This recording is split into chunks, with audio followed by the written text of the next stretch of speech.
Olá! Quem já passou horas, talvez meses, criando algo digital, seja um programa, uma música, uma arte, sabe que uma hora essa pergunta bate na porta. E agora? Como eu protejo isso tudo? Pois é exatamente sobre isso que a gente vai conversar hoje. Imagina só a cena. Depois de meses de trabalho, de código, de café, o aplicativo está pronto. Incrível! Só que aí vem aquele frio na barriga, né? No exato momento em que sua criação ganha vida, o risco de alguém simplesmente copiar aparece junto. E olha, proteger legalmente não é só papelada chata, não. É a única garantia de que o controle sobre todo esse esforço continua sendo seu. Para a gente entender isso na prática, vamos acompanhar a história da Marta.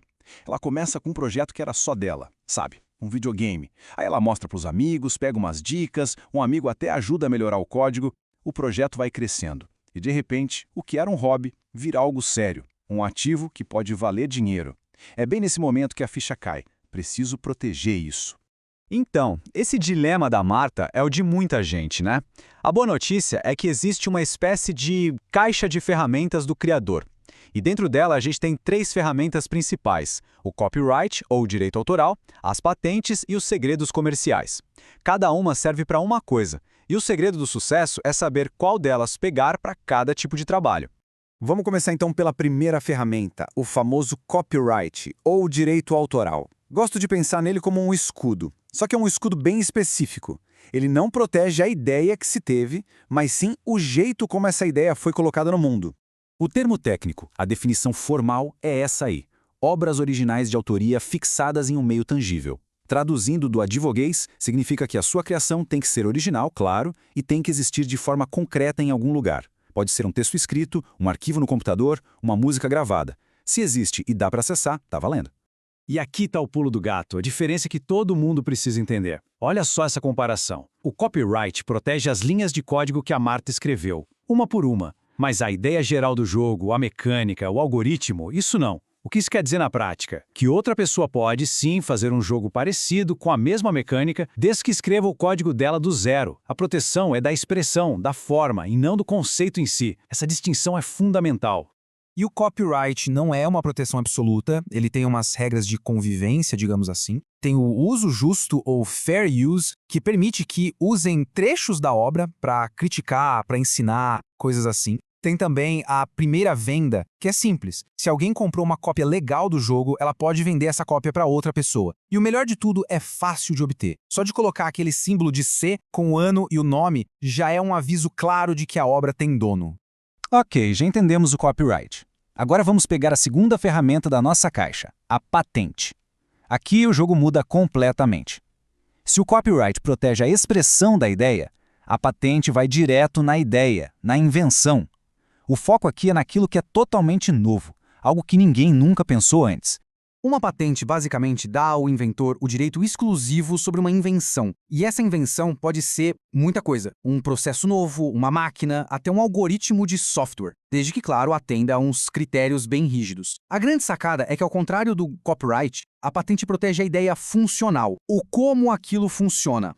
E é aí que a coisa fica séria. Conseguir uma patente é muito mais difícil.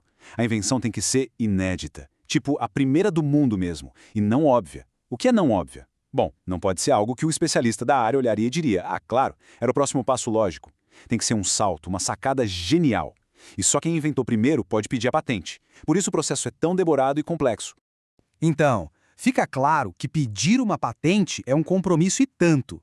É caro, é demorado e depois é preciso ficar de olho e defender sua invenção de qualquer um que tente copiar. Mas qual a recompensa? Uma proteção de ferro. Uma proteção muito mais forte que impede qualquer outra pessoa de usar a invenção, mesmo que ela jure que teve a mesma ideia sozinha. Vamos agora para a terceira e última ferramenta da nossa caixa. E essa é diferente. Ela não depende de registro, de governo, de nada disso. O segredo comercial se baseia no exato oposto, no silêncio, em manter a informação trancada a 7 chaves. O exemplo clássico que todo mundo conhece: a fórmula da Coca-Cola, ou então a lista de clientes de uma empresa de sucesso. São informações que valem ouro justamente porque ninguém mais sabe. Isso é um segredo comercial. No nosso mundo de software, o código-fonte do programa da Marta pode ser o segredo comercial dela contando que ela faça de tudo para que ele não vaze. E aqui a gente vê a natureza paradoxal do segredo comercial. Por um lado, ele pode durar para sempre, enquanto for secreto. Mas por outro, é super frágil. Se alguém, por conta própria, descobrir seu segredo ou usar engenharia reversa e chegar no mesmo resultado, acabou. A proteção desaparece. Não tem um papel do governo para salvar. A força está toda no esforço de manter o sigilo. Certo, vamos juntar tudo agora e colocar lado a lado. Essa tabela resume bem a nossa caixa de ferramentas. O copyright protege o código que a Marta escreveu, a expressão. A patente poderia proteger uma mecânica de jogo que ela inventou e que seja totalmente nova. E o segredo comercial? Protegeria o código-fonte dela caso ela decida não mostrar para ninguém. Fica claro que não tem o melhor, né? A escolha certa depende do que exatamente se quer proteger e do quanto de esforço e dinheiro se quer investir nisso.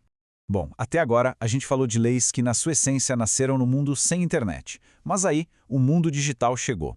E ele virou a mesa, trazendo uma complexidade que simplesmente desafia todas essas regras antigas. É quase um velho oeste. Qual é o centro do problema? É muito simples. A cópia digital é perfeita e de graça. Pensa bem, uma cópia de um livro físico nunca é igual ao original, mas uma cópia de um software é idêntica. Um único arquivo original pode virar 1 milhão de cópias perfeitas em questão de minutos. Só isso já foi suficiente para quebrar completamente o jeito como as coisas eram distribuídas antes.